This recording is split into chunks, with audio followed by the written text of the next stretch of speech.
G'day. I've been speaking to and working with people and organisations for years, helping them to become more innovative. And they all know that they should constantly be looking for better ways to do things. That's all innovation is, looking for better ways of doing things. But sometimes things get in the way. The organisation's culture might resist innovation. There might be people in key positions who aren't open to new ideas. People might have good intentions about being innovative, but there's always something more urgent, so they never quite get to it. And I help them unlock those barriers.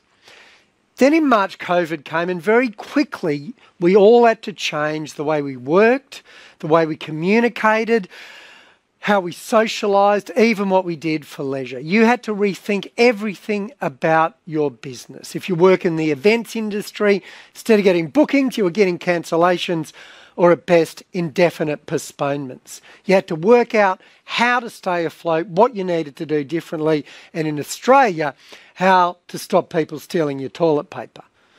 It was tough, still is.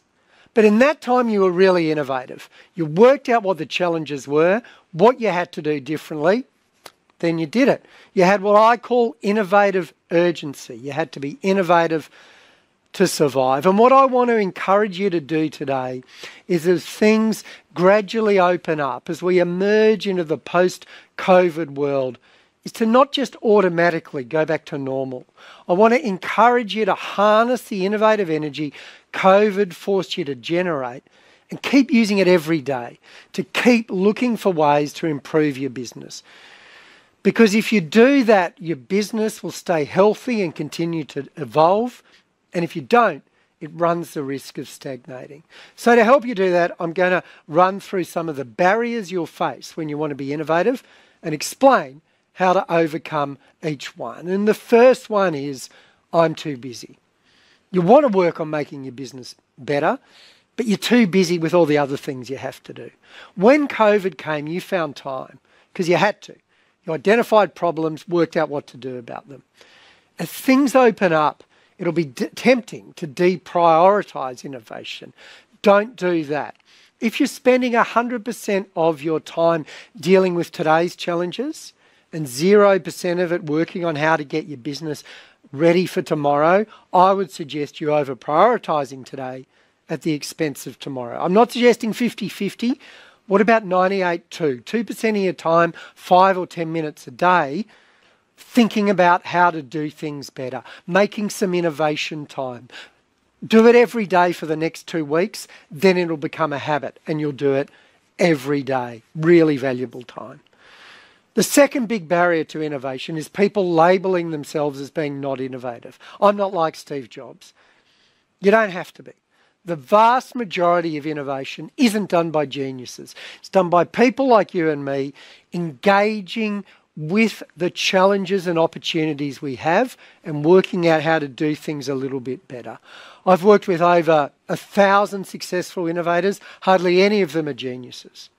What will help is a process. And the first step is to identify opportunities for innovation, which means looking through your business for anything that isn't perfect. Anything that isn't perfect is an opportunity for innovation. So here's 3 places to look. At your processes and systems. Look at each one. Can you make some of them just a little bit more efficient? If you can, over a year, that results in big dividends. And they're not hard to find. Let me give you an example. Last time I went to the movies, I guess back in February, I bought my ticket online, had it on my phone, but then when I got to the theatre, I had to line up so a guy could look at my ticket on my phone, then print out and hand me a paper ticket. And I said, why do we do that? That's an inefficient process. Like, I had a ticket, I showed you just gave me a different ticket. Why didn't we just not do that? And the 11-year-old boy behind the counter went, ugh! But you can find processes that you can make more efficient. Look for your through your interactions with people for innovation. Usually we don't think about the way we interact with people as being a fertile ground for innovation, but it is. Every time you have an interaction with someone that doesn't go perfectly, a client, someone you report to, someone you manage, we usually blame them. But it's an opportunity for you to step back and think, what can I do differently next time that'll get me closer to the result I want. Analyze what you did, what you can do better. That's innovation. Let me give you a great example of innovation in interactions with people. A Dutch bicycle company made most of their sales online and sent their bikes in flat packs all around the world to their customers. Problem they had is that a lot of the bikes were getting damaged in transit. How can we get people, baggage handlers and couriers, to treat them with more care, they asked. This is what they did. Picture of a flat screen TV on every package. Merely doing that changed the behaviour of everyone handling their parcels, so damage is reduced by what? 75%. What can you do to get your staff, your customers, to act in the way you want them to? You can tell them, but are there more powerful ways of nudging them in the direction that you want them to go? Third place to look for opportunities for innovation, whenever anyone gets frustrated. If you get frustrated, there's an opportunity for innovation there. Keep a list of when you get frustrated, when clients, when staff get frustrated. Each one of them is an opportunity to work on. I get frustrated when I'm waiting for a coffee. There's an opportunity for innovation there. I don't know what it is, but there definitely is one, because lots of people spend a lot of time waiting for coffee. All problems are opportunities to be innovative. The third big barrier to innovation, habitual thinking. Habitual thinking happens when we get so used to doing things one way, we forget there might be another way. Why do you do it that way? We do it that way because that's the way we do it, circular logic. We need processes and systems, but we need to be able to break out of habitual thinking, see what we do with fresh eyes, to find better ways of doing things. Let me give you 3 strategies. First one is to question everything you do. Here's an example. Science teacher in Pittsburgh to his class. Think of a way of saving the school money. 14-year-old boy, severe merchandani. Thinks about all the paper they use, handouts, etc. Thinks about all the ink on the paper. Goes home, types 300 words on a document on his computer, copies it to 3 other documents, changes the font on each one, prints them out and weighs them. Look at the bottom one, Garamond. Letters are a little bit thinner. He found that if his school changed their printing from the font they're using to Garamond, ink bills would reduce by 24%. The school district would save $21,000. If the US government did it, printed everything on Garamond, they'd save $370 million. What a great example of questioning everything. Fonts are literally right in front of our eyes all day, every day. We never think about them. We never question them. By the way, I just used the word literally correctly. You know, everyone misuses that word. They say, oh, I literally exploded. When no, it was a metaphor.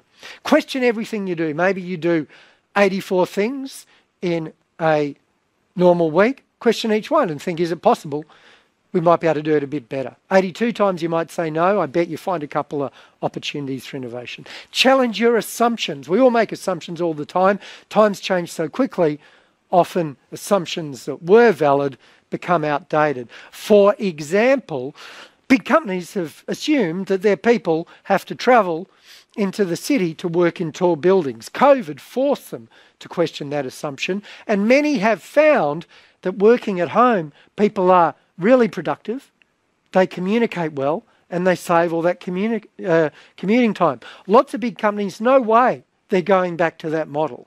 They'll have a smaller office space, they'll save heaps of money. Why did it take a pandemic to force them to question their assumptions?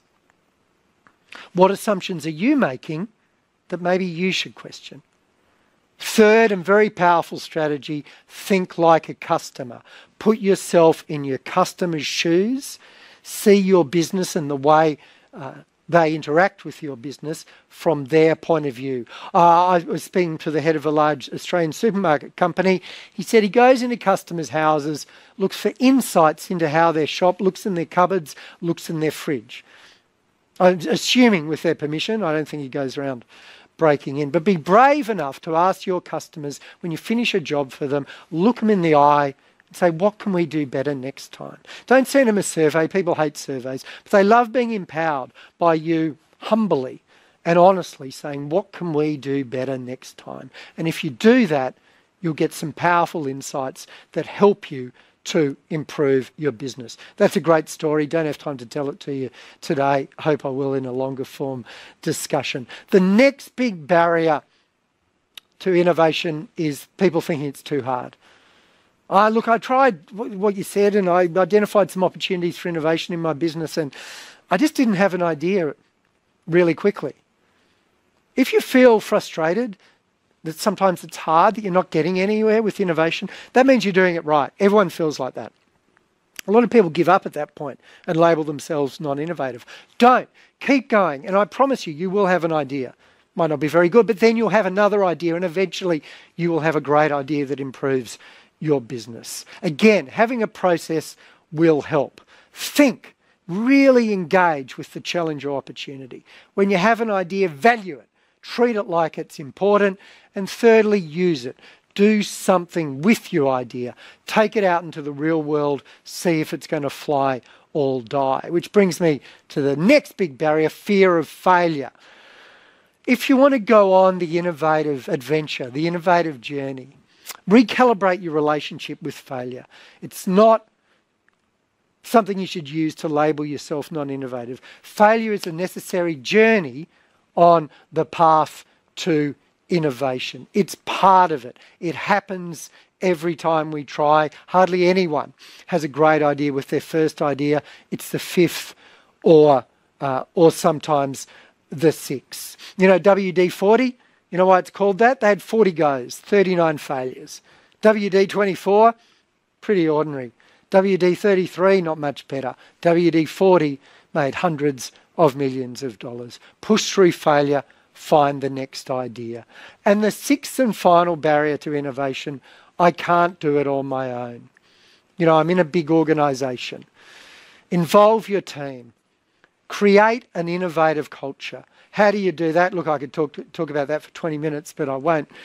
I'll talk about it for a minute or two. But I want to give you two really powerful ways to start creating an innovative culture in your organisation. One, make it clear it's part of everyone's job. Everyone's job, from the receptionist to the CEO. Part of your job's doing your job. Another part of it is thinking about how we can do things better. People love being empowered like that, but make them accountable too. It's a KPI. We want you to give us one idea a month. Doesn't have to be a good idea, doesn't have to be a big idea, but once a month you've got to come up with a new idea to make things better. Very powerful way of helping to create an innovative culture. And then secondly, create a clear, credible and transparent system to harvest all those ideas and make sure they don't get lost. Lots of people are great at getting ideas out of people, then they're not quite sure what to do about them. Think about a sales pipeline. All the leads go in the bottom, series of steps, conversions come out the top. Similarly with an innovation system, all the ideas go in the bottom. What happens next? Who's responsible? Who picks which ideas go to the next level? What's the accountabilities? What's the timeline? Make sure you get all those things nailed down, and then you'll build an innovation pipeline with raw ideas coming out, going in the bottom, and the ones that are going to work, that are going to make a measurable improvement to your business, coming out the top and being implemented into your business.